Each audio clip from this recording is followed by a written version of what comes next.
क्योंकि भारत पर विदेशी कर्ज इतना बढ़ गया है कि ये शोर मचा रहे हैं ना कि राम राम जय श्री राम जय श्री राम। जब पैसे देने पड़ेंगे पता लग कहाँ से देंगे। राम राम जाएगा सब ठीक हो जाएगा। ये तो थैला उठा कर विदेश को भग देंगे।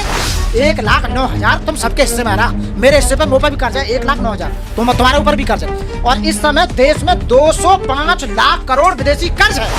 150 लाख करोड़ इन्होंने जो विदेशों से लिया है वो कहाँ लगा दिया पैसा। बिल्डोजर चलाना वो असंवैधानिक है, पूजा करना राम स्थापित करना वो असंवैधानिक है, क्योंकि इस देश में केवल हिंदू नहीं रहते। आप बताइए हिंदू क्या परसेंट है? 15% हिंदू, 85% लोगों का सत्यानाश करने में लगा हुआ है। संविधान का सीधे सीधे उल्लंघन हो रहा है देश में। और न्यायपालिका जो सर्वोच्च न्यायालय है वो संविधान का गार्जियन है और उसे सुमोटो लेना चाहिए कि ऐसे प्रधानमंत्री को पद से तुरंत उतारने के लिए PIL एक्सेप्ट करनी चाहिए और इन लोगों की पार्टी का पूरा कैंसिल करनी। बीजेपी पार्टी की सुनो नई कहानी। राम के चक्कर में ना पता क्या करा। जब 2014 में बीजेपी गवर्नमेंट आई, देश में कितना कर्ज था पता तुम्हें? एक आदमी पे 42,000 रुपए एक आदमी के हिस्से में विदेशी कर्ज था। 55 लाख करोड़ था वो तो टोटल था। एक आदमी के हिस्से की काउंटिंग बता रहा हूँ 42,000। आज पता कितना रहा? 1,09,000 तुम सबके हिस्से में आ रहा, मेरे हिस्से पे मोपा भी कर्ज है 1,09,000, तुम्हारे ऊपर भी कर्ज है। और इस समय देश में 205 लाख करोड़ विदेशी कर्ज है इस समय। तो मतलब 150 लाख करोड़ इन्होंने जो विदेशों से लिया है वो कहां लगा दिया पैसा। और IMF इंटरनेशनल मॉनेटरी फंड जो वो है विदेश यानी कि इंटरनेशनल लेवल की जो संस्था है, उसने कहा है कि भारत की अर्थव्यवस्था खतरे में और भारत भी खतरे में है, क्योंकि भारत पर विदेशी कर्ज इतना बढ़ गया है कि ये शोर मचा रहे हैं ना कि राम राम जय श्री राम जय श्री राम। जब पैसे देने पड़ेंगे पता लग कहाँ से देंगे। राम राम जाएगा सब ठीक हो जाएगा। ये तो थैला उठा कर विदेश को भग देंगे जैसे सब ठीक हो जाएगा, तुम टेंशन मत। तो ठीक हो जाएगा तो फिर उन्हें भी बुला लो जो चले गए। नीरव मोदी है, विजय माल्या है और जन कितने ललित मोदी है और जन कितने भैया जो ले लेकर भग गए, उन्हें बुला लो। राम राज है तो जाओ बुला लो उन्हें, लूट के जो ले गए। मोदी जी है तो मुमकिन है। मोदी जी है तो केवल अपने लिए तो मुमकिन है कि पूरे देश को मुमकिन है? बताओ मोदी जी ने कितने बढ़िया काम करे। एक भी बढ़िया काम हो तो बता दो मेरे को। आप लोगों से बच नहीं रहा राम मंदिर, आप देखिए। क्यों? हम तो संवैधानिक आदमी हैं। बाबा साहब के संविधान के द्वारा हम अपने आप को स्थापित करने की कोशिश कर रहे हैं। भव्य राम मंदिर बन गया तो जलन ये नहीं हो रही है कि मोदी जी इस मंदिर का उद्घाटन करने के लिए बिल्कुल भी कैपेबल नहीं थे। क्यों? अब हम बताएंगे क्यों।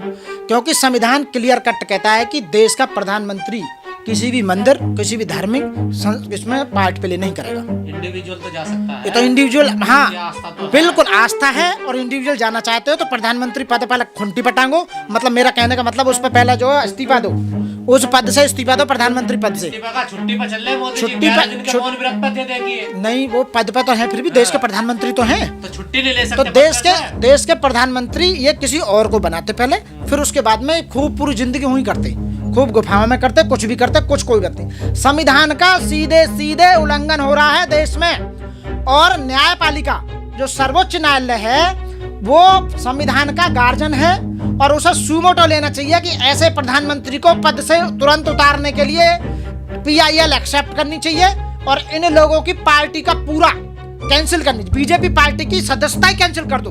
चुनाव आयोग पूरा एक नंबर का महाचोर ठग, एक नंबर का पैसे ले लेके EVM के द्वारा घोटाले करके बार बार उन्हीं लोगों को लेके आ रहा। अच्छा, आप भी मानते हैं? क्यों ना, टोटली है।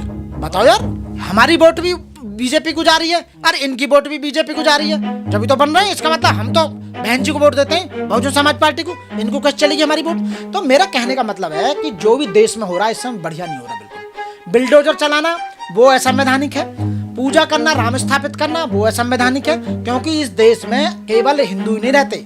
आप बताइए हिंदू क्या परसेंट है? 15% हिंदू, 85% लोगों का सत्यानाश करने में लगा हुआ है। 85% में कौन कौन है सुन लो।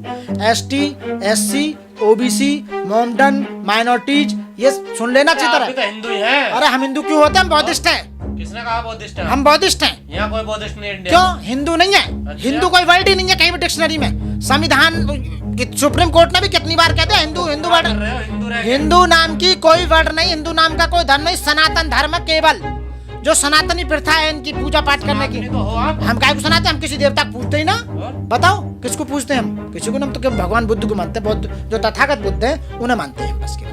और किसी को नहीं मानते, और दूसरे नंबर पर बाबा साहब को मानते हैं जो इतना अच्छा संविधान देके गए। अब मैं बात करता हूँ कि बीजेपी वालों ने आज और 2-3 दिन से ये टोटल जो हमारे महानायक थे जिन्होंने देश को आजाद करवाया, उनकी पूरी बेइज्जती कर रही है, उनका अपमान कर रही है। उनके बने हुए झंडे को आज तक इन्होंने एक्सेप्ट नहीं किया। और मैं देख रहा हूँ पूरे देश में केवल भगवाधारी जो वो केवल भगवा झंडा फहरा रहे हो। अरे भैया तुम अपने अधिकारों को जानो, तुम्हारे अधिकारों को सत्यानाश कर दिया इन्होंने। आप देश को कहां लेके जाओगे?